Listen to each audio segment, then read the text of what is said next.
commémorons, vous le savez, le centenaire de l'armistice du 11 novembre 1918, la fin des combats de la Première Guerre mondiale, des combats qui ont fait plus de 18 millions de morts, d'invalides et de mutilés, dont 8 millions de civils.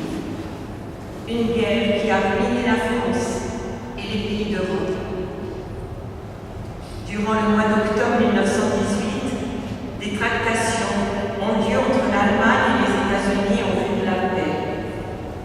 Le 5 novembre 1918, l'ensemble des Alliés envoie un mémorandum à Berlin. Les conditions posées par les Alliés sont acceptées par les Allemands, qui désirent maintenant négocier l'armistice.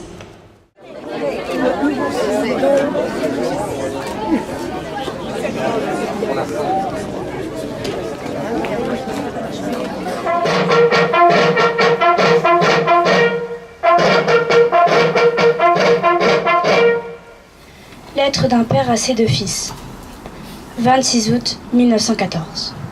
Mes chers petits, du champ de dévastation où nous sommes, je vous envoie ce bout de papier avec quelques lignes que vous ne pouvez pas encore comprendre.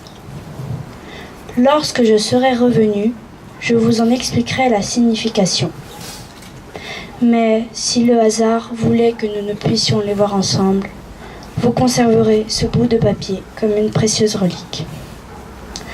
Vous travaillerez toujours à faire l'impossible pour maintenir la paix et éviter à tout prix cette horrible chose qu'est la guerre. Travaillez, vous, mes enfants, avec acharnement, à créer la prospérité et la fraternité de l'univers. Votre père qui, du front de bataille, vous embrasse avec effusion. Martin Vaillagou.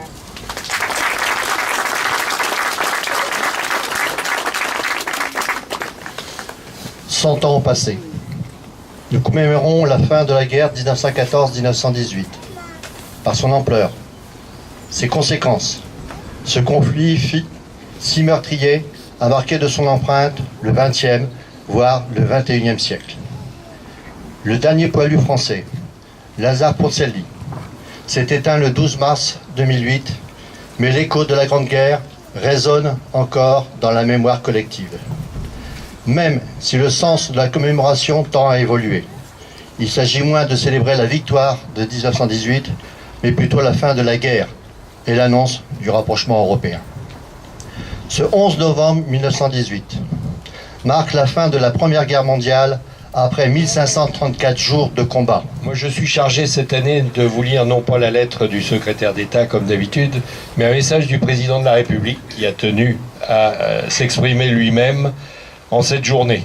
Un siècle, sentant que l'armistice du 11 novembre 1918 est venu mettre un terme au combat fratricide de la Première Guerre mondiale, à cet affrontement interminable, nation contre nation, peuple contre peuple, avec ses tranchées pleines de boue, de sang et de larmes, ces orages de feu et d'acier qui grondaient par tous les temps et déchiraient les ciels les plus calmes, ces champs de bataille éventrés et la mort omniprésente.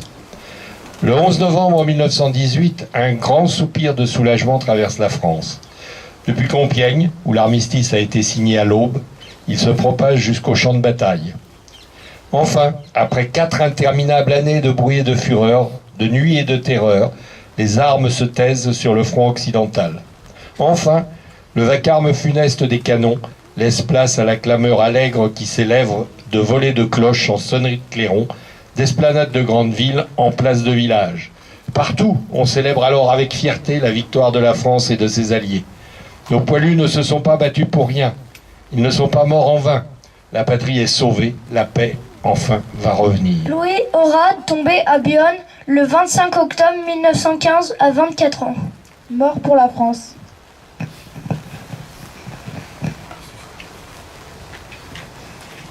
Lucien Boquet, tombé à Mazich le 30-09 1915 à 31 ans. Mort pour la France. Bourbon Augustin, tombé à Tavannes le 9 septembre 1916 à 41 ans. Mort pour la France. Vannes de Poncel, Eugène, tombé le 27 août 1917 à Verdun-sur-Meuse à 20 ans. Mort pour la France. Iwan Emilien Eugène Prosper, tombé le 17 août 1916 à Avocourt, à 27 ans. Mort pour la France. Braque de la Perrière Paul Achille, tombé le 11 septembre 1914 à Bar-le-Duc à 49 ans. Mort pour la France.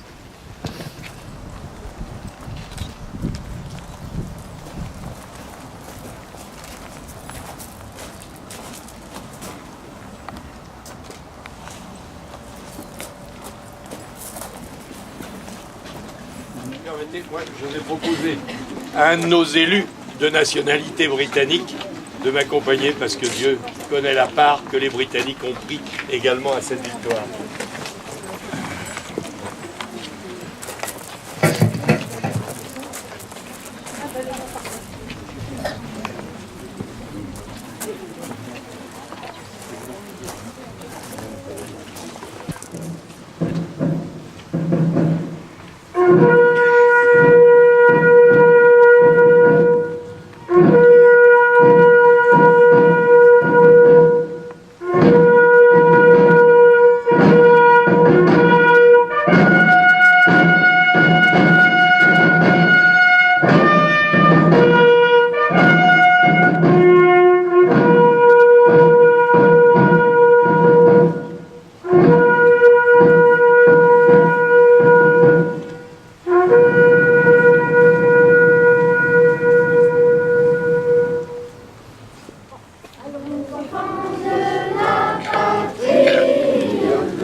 Marchons